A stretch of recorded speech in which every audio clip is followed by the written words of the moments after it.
Climb into the cockpit with pilot and LinkSquare's Chief Legal Officer, Tim Perilla, as he invites legal leaders aboard to share advice that will help you navigate even the most turbulent times of in-house counsel work. We'll cover a range of topics from data privacy to legal team structure to public company transactions and beyond. You don't want to miss this series. Fasten your seatbelt and prepare for takeoff. You're listening to Cockpit Counsel. Hi, everybody, and welcome back to another episode of Cockpit Counsel. My name's Tim. I'm the Chief Legal Officer at LinkSquares, and today we have Megan Keeney-Anderson, the Head of Marketing at Jasper. Welcome. Thanks so much. I'm excited to be here. Excited to have you. So we start, it's a pilot-themed podcast. Awesome. So we start every single episode the same way. Have to ask you what your pre-flight ritual is. Not like it's not meant to be like a metaphor. Like, what do you do before you get on an airplane that's like maybe unique, gets you in the right headspace or whatever it may be? Okay, so I love flying. I love going to the airport. So I am such a nerd about it. I will get to the airport like embarrassingly early. That's awesome. And my husband actually used to travel a lot for work. So if it's up to him, he gets to the airplane like as it's going, boarding. That's right. Yeah. I want to be there like at least an hour and a half early so I can like hang out in the airport, get some overpriced airport food, like walk around the shops. So I get there early so I'm also not stressed because running for a plane is the worst feeling anywhere.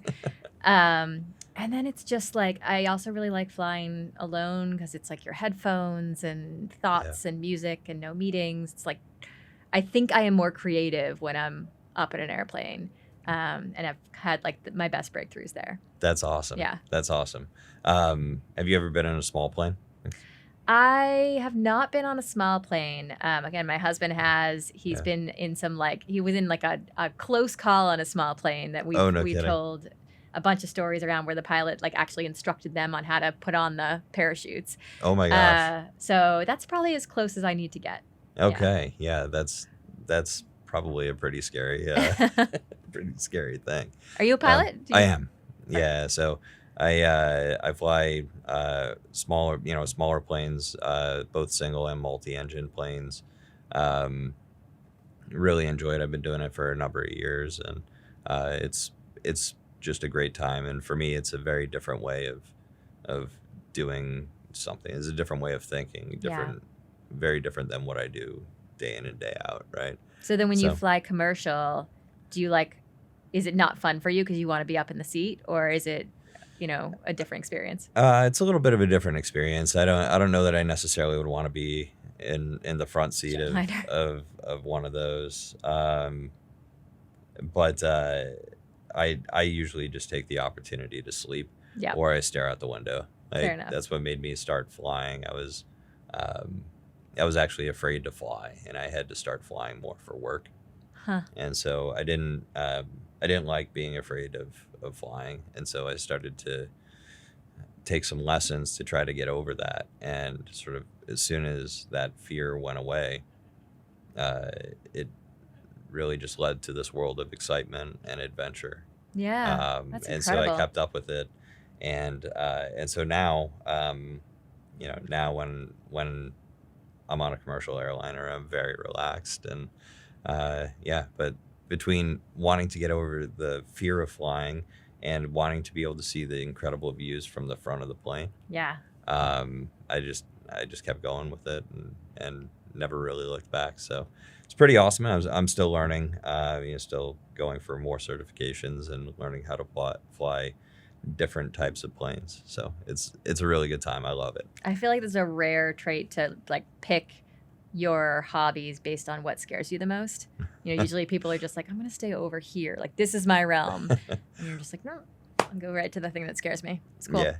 Well, I knew I didn't have a choice. Like, I didn't have a choice to stay in the realm and avoid the fear, because it's it's part of your job. You have to go to that thing at that place. And so scared or not, you're on the plane or you don't have a job, sort of thing. So very cool. Yeah, so that's why I approached it. But let's talk a little bit about your career path and what brought you to Jasper. Sure. I know you're at HubSpot, but would love to hear right from the beginning all the way through. Yeah. So if we go way back to the beginning, I actually started my career in the nonprofit space. I was a copywriter for United Way, which is an Oh, yeah. anti-poverty organization. And I was there right when like social media was coming out, e-commerce as like a giving channel was coming out. Mm-hmm. And in a nonprofit, you get to wear a lot of hats. I ended up running the digital strategy there. And I got really fascinated by technology as like a galvanizer and a way to sort of accelerate action because you can track everything, you can optimize it. And so I took a pivot into tech. I went to work for a startup called Performable. And then about 5 months after I got into Performable, it was acquired by HubSpot. Okay.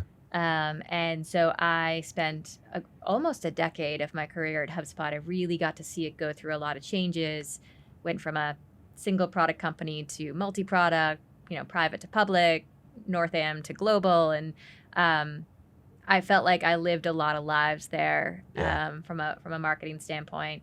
And so when I left HubSpot, I was VP of marketing, overseeing product marketing. I had run content for a while, Academy, which was like our educational arm, and then the creative organization, brand and creative. And, it was a real operation, really content forward, sort of got to feel the pain that Jasper addresses now, which is just like never ending content demands and needing to sort of execute these very complex campaigns very, very quickly. Mm-hmm. And so the pandemic happened. Everybody had kind of an inflection point in their lives. I decided at that point, I kind of looked around and my team had grown to be like 120 people. And I really was missing sort of a smaller company again. So decided that was my off-ramp and went to go work for another little startup that was completely outside of, I was like, I'm going to get out of MarTech. Like, I'm going to, I never want to see an email tool again. So I went to go work for a company called the Wanderlust Group. Okay. Awesome company. I've heard of them. And they do kind of booking for, campgrounds and marinas. So if you're in a boat and you're sailing up the coast of, New England and you want to pull into Booth Bay Harbor, you can book a slip through that app. Nice. So still tech, but, wilderness. Yeah. And I loved it. They were, operated on a 4-day work week. They were very focused on getting people outdoors as a mission. And really the only reason that I decided to leave there and take on this role at Jasper is that AI to me was just this fascinating eruption of a new space. Yes. And I knew that I got a taste of it and I was like, this is not another tool. This is like an entire new stage of technology, right? Yeah. Over the course of history, there have been these I call them expansion events, right? Like the internet made it easier to start a business, and then mobile expanded the purchase window, and cloud made it easier to collaborate. And these are like these technological shifts that have just drastically increased our capacity. It felt like one of those. Right. So that's why I took the job at Jasper, and I've been there since September. That's and I've awesome. lived 8 lives since September because it's really changed that often. Yeah, I've heard the AI space grows very slowly, right? Oh, I'm exhausted. But it's, it's not, we always say internally, it's like, it's not boring, like it's a plot twist every day. When I started, ChatGPT wasn't a thing, which is now, got millions and millions and millions of users. AI agents, so the ability to kind of use AI to execute actions in addition to sort of write and generate content. That didn't exist. It's wild. Google, all their recent changes. Right. So it's been a lot to react to, and the space has really just been taking shape every single day. Yeah, absolutely. So how many people are in your org and how many people at Jasper generally? So Jasper has got just over 200 people. Okay. So it's funny. It's a pretty young company. It started in 2021. Okay. January of 21. And it just crazy trajectory from the beginning because it was such a sharp pain point, I think, that a lot of people had. Yeah. And the addressable market was huge. Everybody writes. Everybody struggles with that challenge of the blank page. So really meteoric rise in the first couple of years. And so the team grew from, I think 7 to to 200 in 2 years. That's awesome. Yeah. And then my org is we're about like a 15 to 18 person marketing team. It's a fun size. I really like that size. Yeah. I was just saying we've got like one person for each discipline. I've got my customer marketing person, and I've got my creative guy, and it's always we haven't quite like filled in, and they'll tell you we need more people to keep up, but it's nice when everybody's got ownership over a domain, and they're sort of leading the strategy. That's awesome. So as far as generative AI and sort of what else is it? It's something that we're really excited about. We're keeping an eye on and really thinking about how our customers can best benefit from generative AI. You're in a relatively focused area, and would love to learn a little bit more on like what brought the company to focus on that area. Is it a bunch of marketers that were the founders and are moving in that direct, like wanted to make sort of that blank page paralysis a little bit easier to manage, or how did sort of the organization come about? Yeah, you're spot on. So it's a marketing, it's a tool built for marketers by marketers. The founders have sort of they've been founders before, but always sort of in this kind of marketing space. And very much knew that pain. I think with AI, the interesting thing is it's almost like electricity in terms of the number of different ways that you can use it. And that's a really powerful thing, but that can also lead to a lot of misuse, right? Sure. And so I think the most important thing is to be focused in terms of this is the problem that we're trying to solve with this technology. It's not about the technology. I mean, the technology it feels magic and it's cool, and so everybody likes to talk about it. But if you don't have the problem that you're trying to solve or the thing you're trying to, responsibly accelerate, it's just a gimmick, right? Right. So for us, it was about, I think we started with, we were selling to everybody, whether you were a novelist or a marketer or an executive or a lawyer. We kind of sold to everybody. And over the last couple of years, we've really narrowed that in to, go-to-market teams like marketing and sales orgs that have these high content demands, need security in the AI that they use, because we provide that, and then need to be able to create on-brand content. Right. That's really where we're most differentiated at this point. That makes sense. Yeah. So what would be one thing that you would say would surprise people that your organization has to think about that maybe would not be top of mind? It's a great question. I'll give you an example. Yeah. Like when I was at DraftKings, one thing that people don't think about is that we're holding millions and millions and millions and millions of dollars of people's deposits. And so you actually have to think of yourself more like a bank first before you do sports gambling or a fantasy sports company. Yeah. Right. Yeah. And no one thinks about that. They're like, oh yeah, it's just a gambling company and you all sit around and talk about sports all day. It's like, I think for us, the most, I don't know if it's surprising, but it's the thing that we're always thinking about is the technology itself is really intuitive.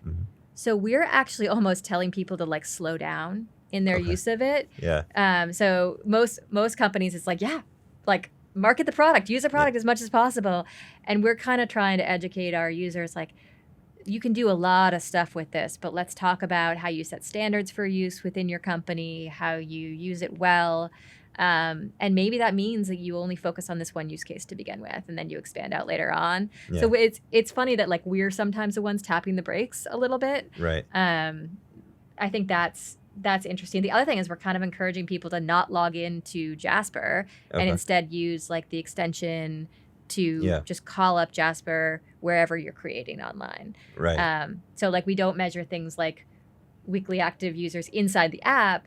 Right. Or we do measure it, but that's not our KPI. It's touch points. It's more just like, are we fitting into the workflow of how people operate? That's interesting. Yeah. So obviously you're running marketing at a company that does generative AI for marketing teams. I imagine you use your own product. Yeah, we Yeah. definitely do. Especially because, so I use it a lot for product launches. Okay. Because the space is innovating so fast that, I was at HubSpot, I felt like those launches were really fast, but we had 2 or 3 months to execute on a launch. At Jasper, we've got a matter of weeks Right. at most. And so oftentimes that means we just have to focus on what's the core positioning and messaging, and then we leverage AI to help translate that across a bunch of different formats.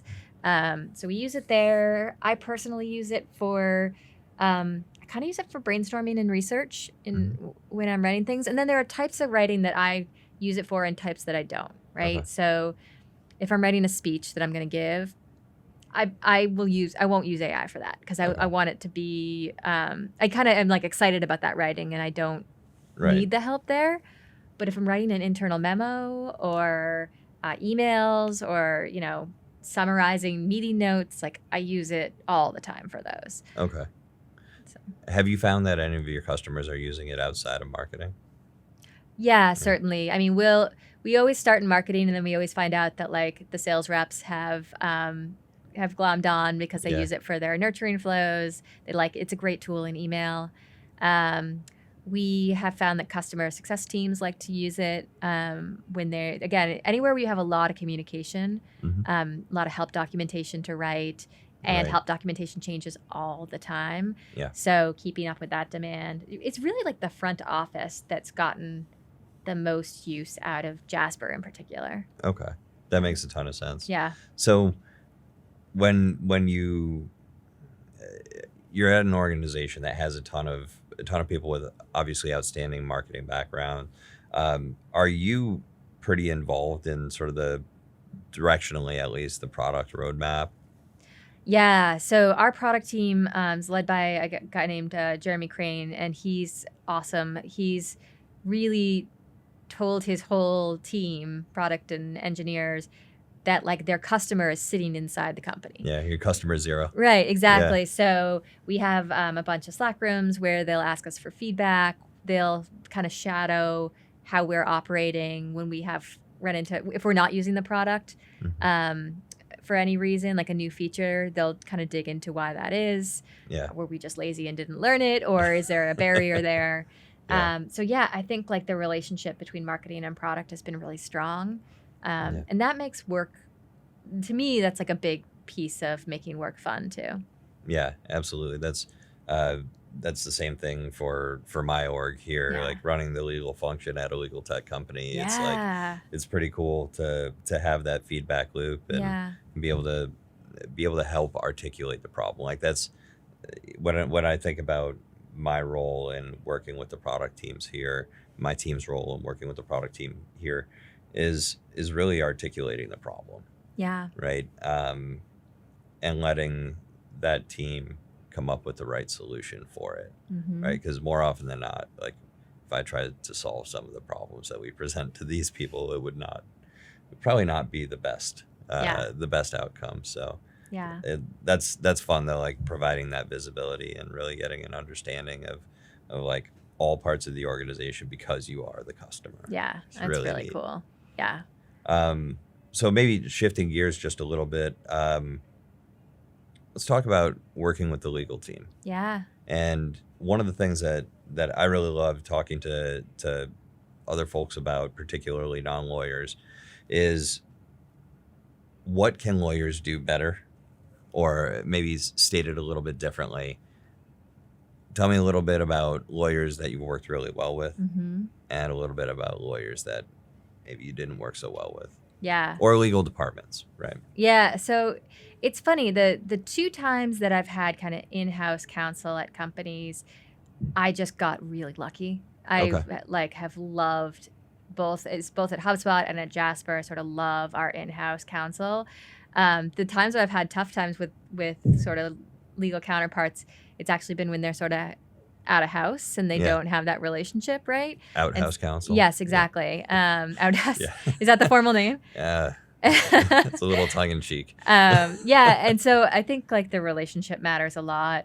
So for example, I think Alex Rindell is our legal counsel inside Jasper. And I think the thing that he does really nicely is he's really fascinated with this space as we are. Mm-hmm. And he does a really nice job being part of the larger conversation going on across the company and educating the company on what he's seeing. And, it's not transactional. It's not like, hey, Right. we've got a contract to be reviewed. Can you sign it? And yes, that Right. work happens.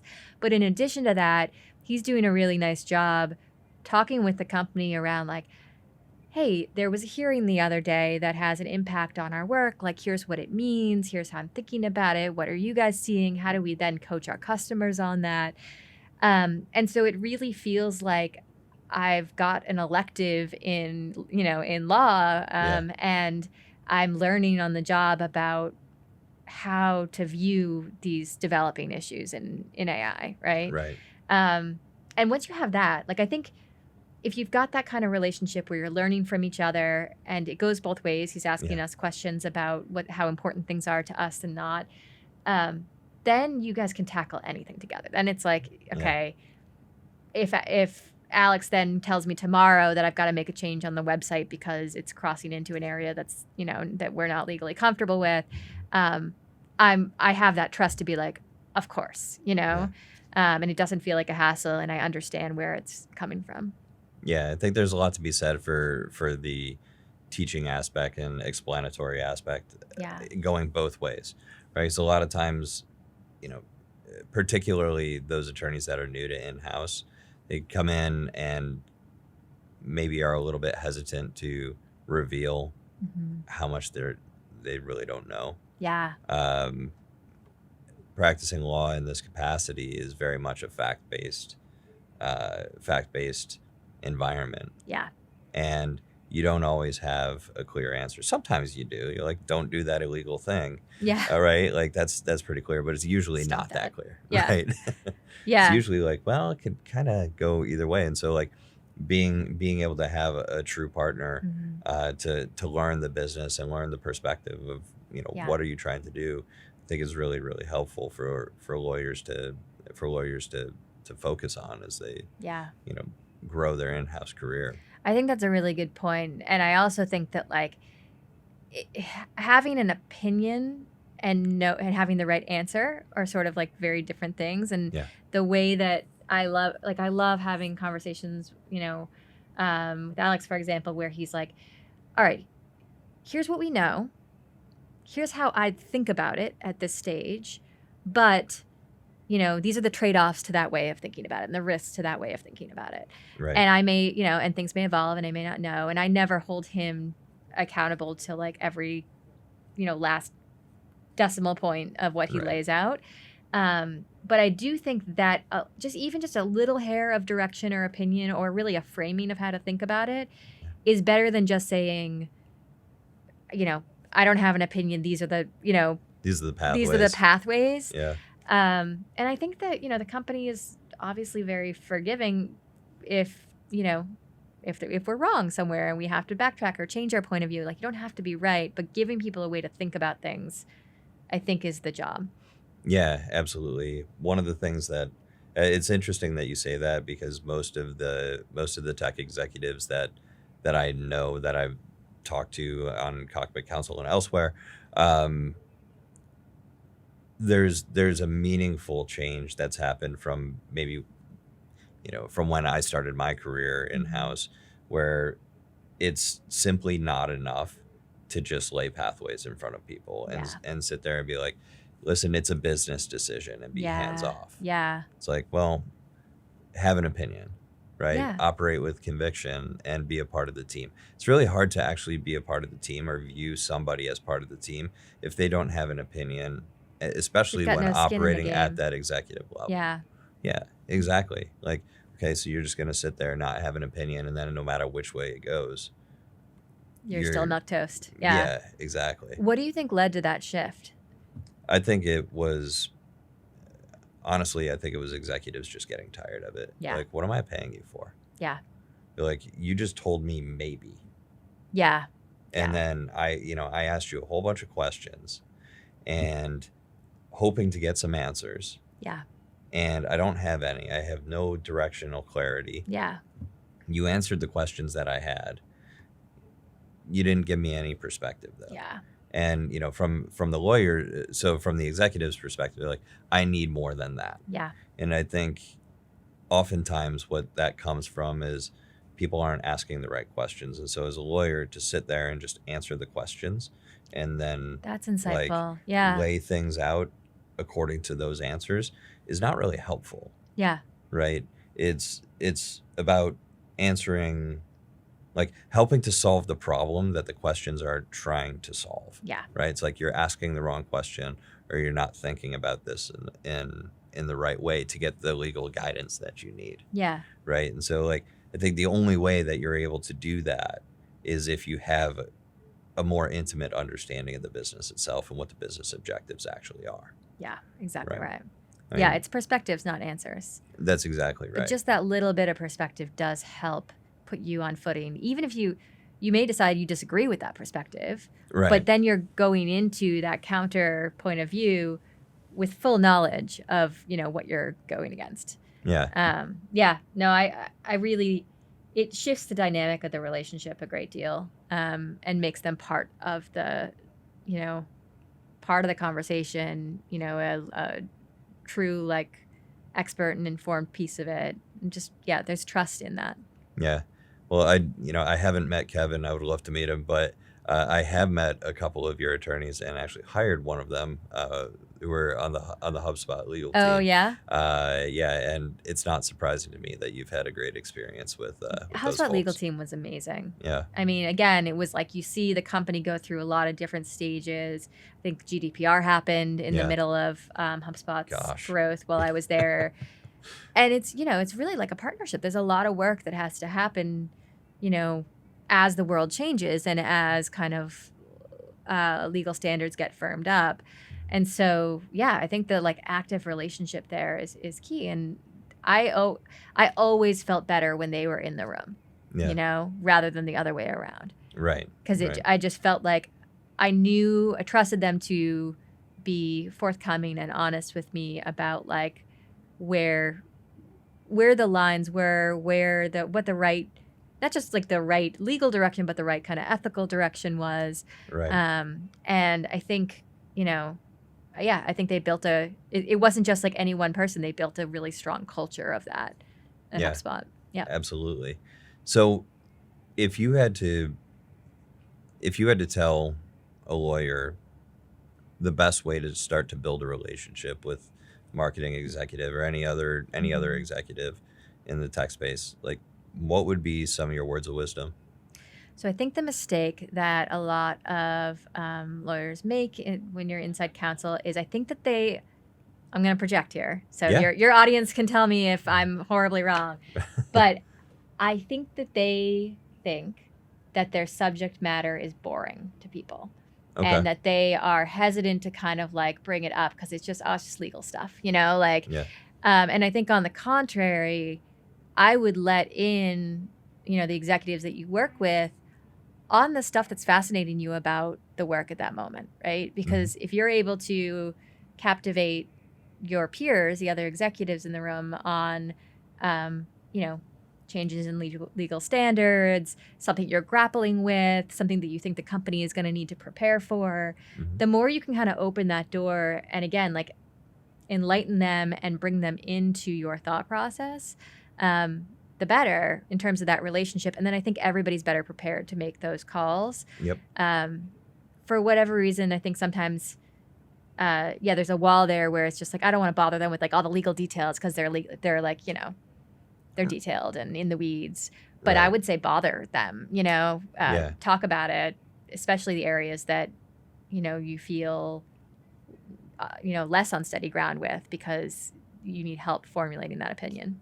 Yeah, absolutely. I've found that the best way to build relationships has been by trying to let the other executives or the other business people you're dealing with Yeah. understand your perspective and getting their perspective too. Yeah. Right? Totally. You think about most of the things that in-house lawyers are going to deal with, like very few things are cut and dry. Yeah. Right. And so if you can provide additional content, I give an example to our sales team on a pretty regular basis. Like your 26-year-old account executive is not going to understand why we as an organization are not going to accept restrictions on assignment provisions in a contract. Yep. Right. And it is relatively nuanced, but to let them know, like, hey, in certain M&A activity, this could cause us to have to go out to all of our customers and effectively get their permission in order to do a large scale strategic transaction. Yeah. Right. And people are like, oh, that makes sense. Makes That's perfect why sense. it's a big Yeah, deal, exactly. right? And like over time, these little bits of knowledge transfer start to turn those people into some of the biggest advocates for the legal team. Yep. Like I say it to people all the time. The best negotiators that LinkSquares has is our account executives. Yeah. It's not the lawyers. Yeah. Like they're the ones setting the tones, and they're like, oh, well, this is just business. But like really they're setting the tone for like legal constraints around the deals that we're doing. And it's absolutely incredible to see. Yeah. Yeah. And it makes our job just way easier. Yeah. Right. I also think there's an opportunity, even outside of the scope of your own kind of company and the legal matters that you encounter. Like all the time, there are, business legal issues in the news, right? Yeah. A company gets into trouble for X, Y, and Z. And I think that kind of creates a cool opportunity for counsel in-house to say, in a voluntary way, if you've got like a water cooler channel or if you do a lunch and learn or something, to be like, hey, for anybody who's curious about what happened with this company over here, like I can give you a breakdown of, what are the various legal components that went into that, right? Yep. And it has nothing to do with the day-to-day business, but again, it's a teaching moment. Yeah.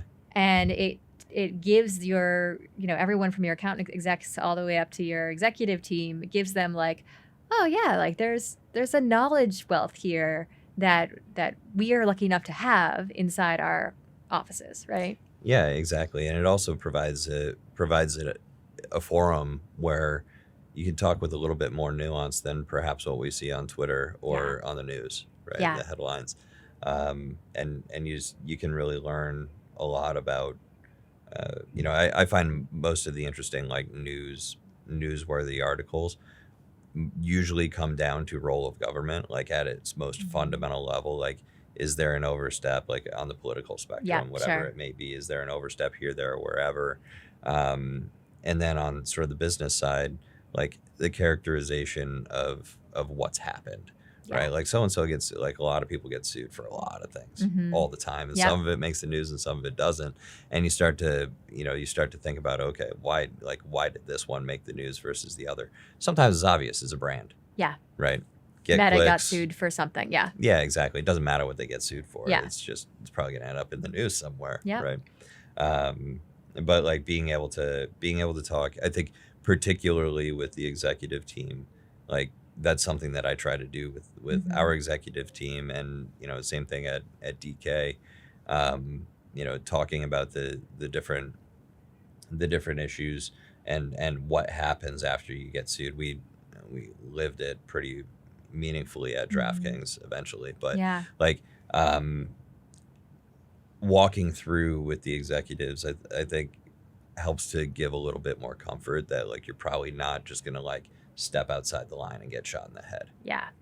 And that means that when something does happen, they're going to be in a healthier headspace to be able to think clearly about it and be able to work with you and be a partner in that moment and not overly reactionary.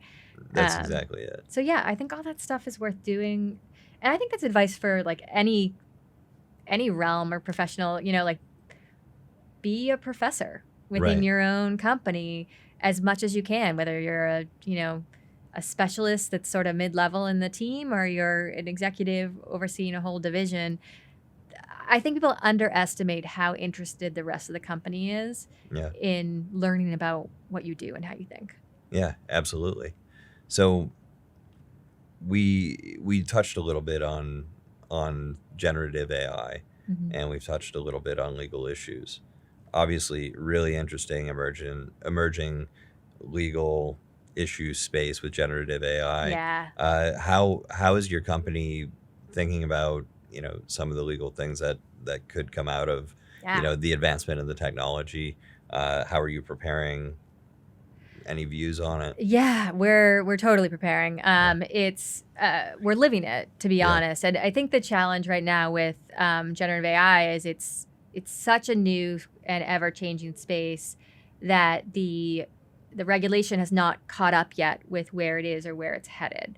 So there's fits and starts, and there's like some direction that is starting to take shape, and others that just really hasn't been touched. So I think like what we do internally, the legal parameters around like where we think regulation will fall in AI is around the lens of like security and data privacy. That's Yeah. a one big one. Another one is bias and misinformation. Yeah. A third one is ownership, like IP, both in terms of can you copyright what you create with AI, and there are lawsuits about the training data that goes into developing language models. Yep. And all of these are like under development, unsettled law, right? Right. And so how we're handling this, because we also want to give guidance to our customers who have these very real questions about, God, am I going to use an AI tool today and then get sued 2 years from now for IP violations, right? Right. And so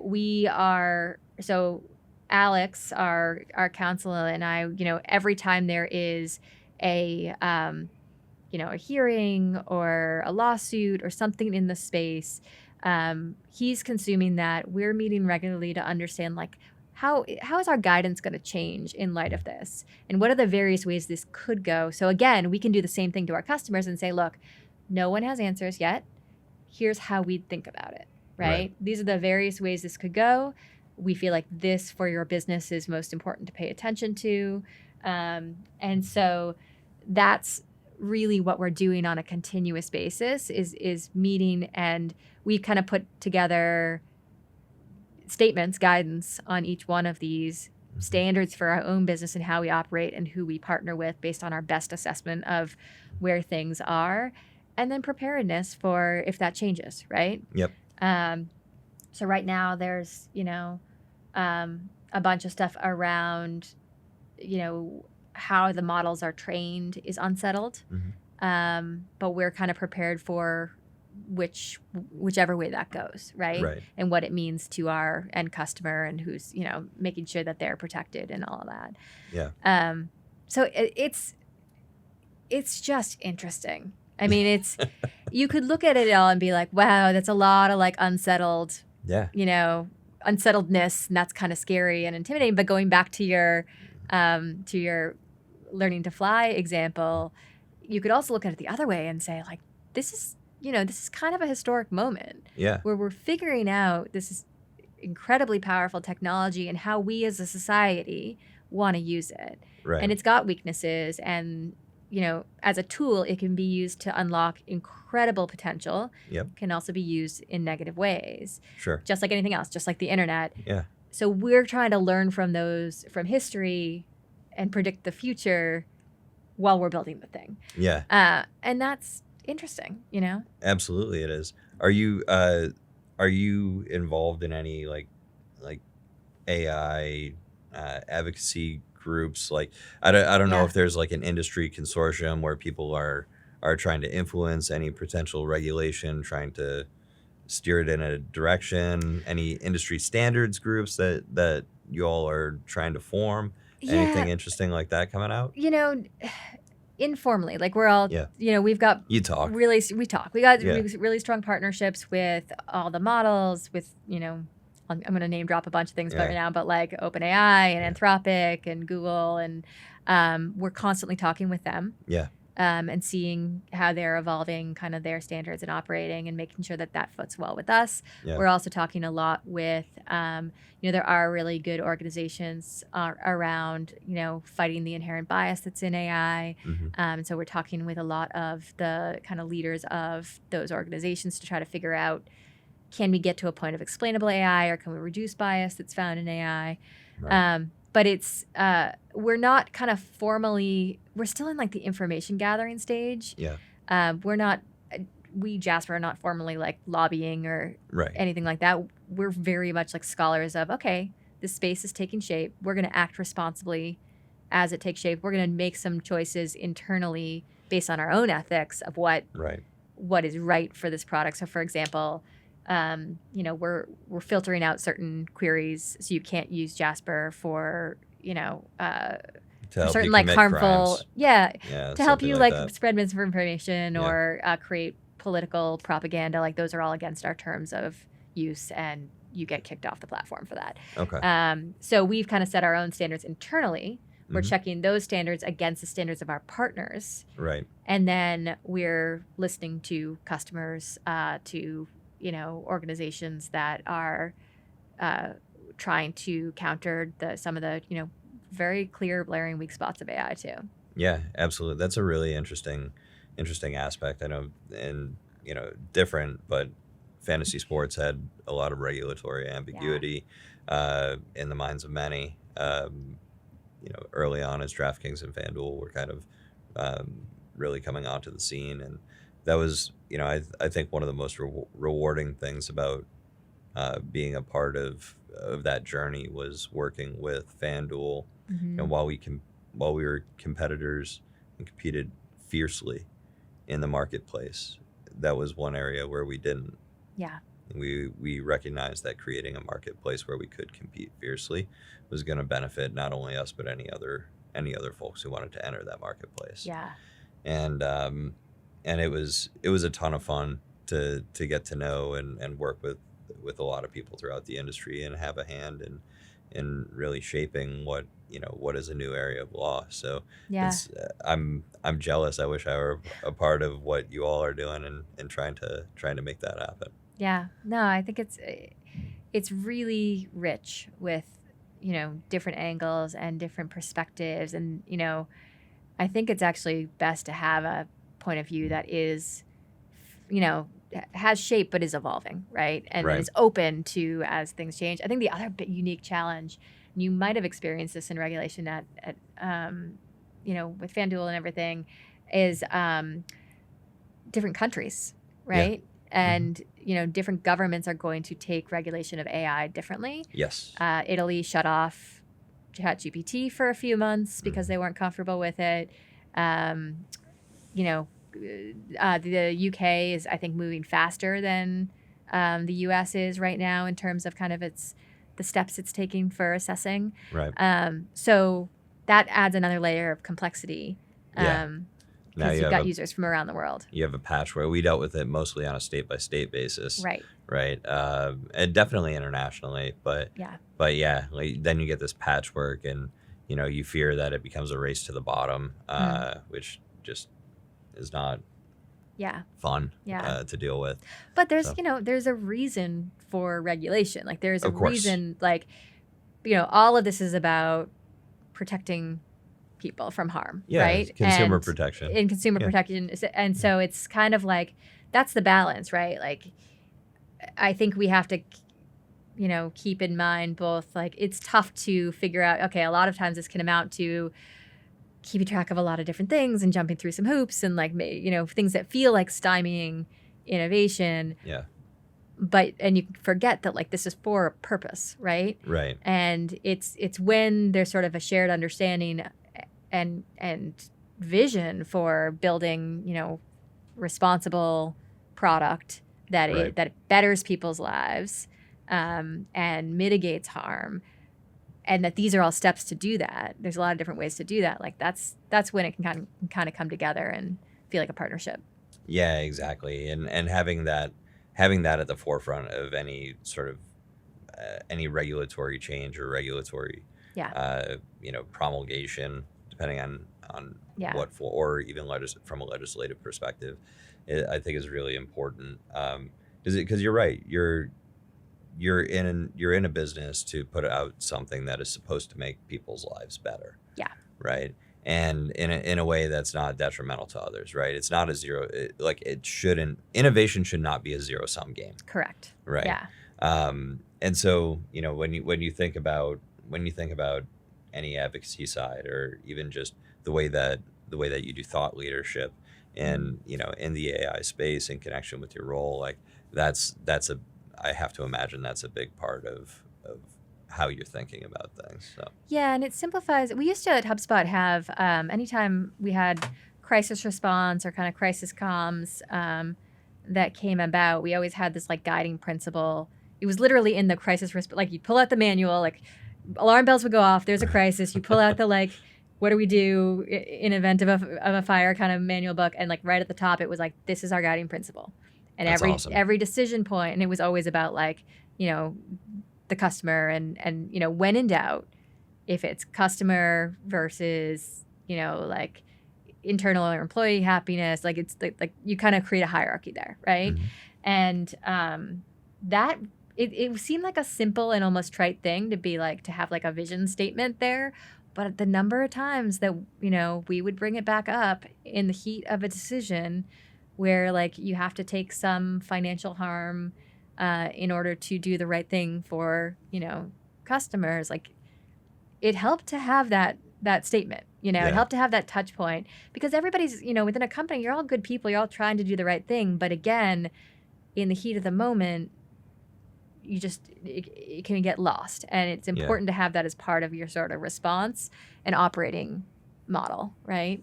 Yeah. So Absolutely, those types of guiding principles are important to let you focus in on what sort of the long term. It keeps you in the long term.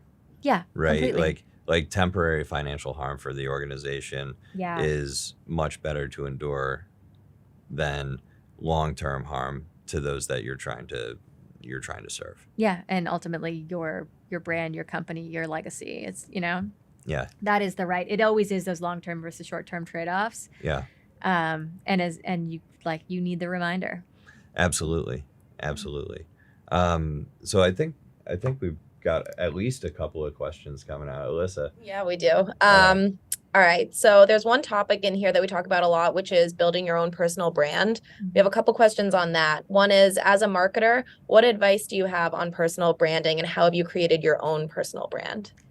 Yeah, it's such a funny topic. It's like interesting to think about yourself as a personal brand, but it does make a difference in terms of like recruiting and developing relationships with customers. If you can be out there and be creating and be sharing your point of view, like we were saying before, trust starts with sharing a little bit of yourself, and whether that's your legal perspective or something else that you're going through in your role. So I think the advice that I have is really like, don't make it about, I need to post to prop up my personal brand. Make it about like, find the thing that you're really genuinely fascinated about and write about that almost as if you're writing for yourself. Okay. Right? And then the audience is going to come, right? So I think a lot of times people are like, oh, I actually see people using AI to like write a bunch of LinkedIn posts on generic topics because they feel like they have to, it's like volume of content. They have to post every day on LinkedIn to be a thought leader or whatever.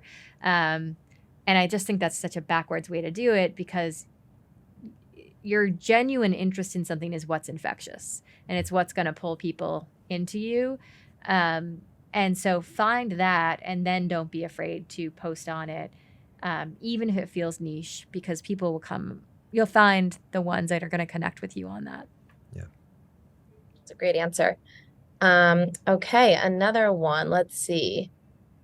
So this could be for both of you as customer zero. What are your favorite features of your product, or something that you informed that you get pride about every time you see someone using? I really like it's a simple thing, but the like browser extension that we have inside Jasper, which allows you to just like, Jasper just kind of follows you around the internet, which is kind of nice. And so if I'm, on Twitter or in my email or in my CMS and I get stuck, I can just do the little like Control J and it pulls up the purple cursor and it writes the next line for me. And I think that there's a technologist named Clay Shirky who had the line that technology doesn't get really interesting until it becomes almost invisible. Right. It's so much a part of the fabric of your life that it's just there for you, right? Right. And to me, that extension is that's the invisible part of Jasper. And I like that it just soaks into people's lives when they need it most in the background. That's awesome. On my end, it's very tactical, but it solves something that's a meaningful pain. It's the document compare that we have in our pre-signature tool. Yeah. Where you can select one particular document and compare it to any number in your history of documents for the iterations of the contract. Oh, nice. So one thing that I talk a lot about with people is that it's a best practice to what we call run your own red lines, where if I send you my revisions to a contract and you send me your revisions back to my revisions. Yeah. Usually you're doing this in Microsoft Microsoft Word track changes. All right. Best practice is for me to open up the version I sent you and open up the version you sent me, accept all the changes in both, and then run my own red line. Nice. Right. So that, because you can accept changes in Microsoft Word. So like if you think for the in-house lawyers out here listening, like a lot of you probably trust Microsoft Word and you probably cringe if you worked at a law firm every time you do it, but you do it because because it's easier to do it. And believe me, I won't tell on people who are doing that, but a lot more people will do that than you think in-house. Approximately 0 people in law firms do that because it's a part of the process that law firms, you have to run your own red lines. And oftentimes they'll even send you like a PDF, like if you're working with a law firm on a contract negotiation, they'll send you the PDF. Anyway, in our product, we built like 3 clicks does the compare for you. That's nice. And so it's just like super, super easy as opposed to like saving documents, finding documents, doing the compare of the documents, all of that sort of stuff. And so that is my favorite feature because it enforces a best practice and it makes it 2-3 clicks easy. Yeah. And it like over time saves you a lot of time. Yeah. So Alyssa, what about you? What's your favorite feature of Jasper? Of Jasper? Yeah. I think I said this, it's kind of like your answer too, but I love how Jasper is just in my inbox. I use it in emails all the time. And then the other thing is I love asking it questions to ask other people. Yeah. So like, what do I need to know about data privacy regulations? And it'll write 4 questions that I need to know the answer to. Yeah. So helpful. That's awesome. The summary stuff is kind of cool too, where it's like I'm reading a lot more on like, ethics in AI and this concept of like explainable AI. But they're often in these like very big academic papers. And I'm trying to squeeze it in between 2 meetings for my own self-edification. And so like the ability to summarize that and get, key points out of it is really helpful too. Nice. Yeah. The make it shorter button. Yeah. It's always good. Lawyers need those. Yeah. Little different. Yeah. Cool. We can do one more. I guess we'll do how do you see the future of work changing with teams across the organization leveraging AI powered technology? So I think that we have to just it's a given that within any company right now, doesn't matter what industry, how tightly regulated that industry is or not, there are going to be people who are using AI individually within your company. Maybe it's ChatGPT personally or a tool that they bought on their own credit card or what have you. And so I think like the advice that I would give is, as a company, you really need to sort of get together, set some standards, both in terms of like the technology that you've cleared for use from a security standpoint, the best practices that you want to share across the company around like how you use AI and how you don't use AI, literacy about, it's amazing because it's so magic. People aren't asking how it works. They kind of don't care. Right. It's like the microwave where you're just like, something's happening in there and, Right. But at the end I have a hot meal. So I think there's like investing in some AI literacy about how it functions, those are the 3 steps that I would take for businesses. It's not just about safeguarding the business, but it's also about like getting the most value out of the AI that you use. So, for example, there was a Samsung incident where people were using like the free version of ChatGPT and putting in a bunch of intellectual property into that, and then it goes and trains the model, and other people can get access to it because there's not like a safeguard there. Right. OpenAI has since produced like products that have security. Jasper's got security and like thick walls inside of it. But like, you can see how that would happen, right? It's a new tool that people just want to use and they don't get it. Yeah. They're not thinking about it. They're not thinking about it. They're thinking about how to get through the stack of work in front of them faster. Yeah. It's like, why would you? Yeah. Like, this is a cool thing. I gotta see how it works.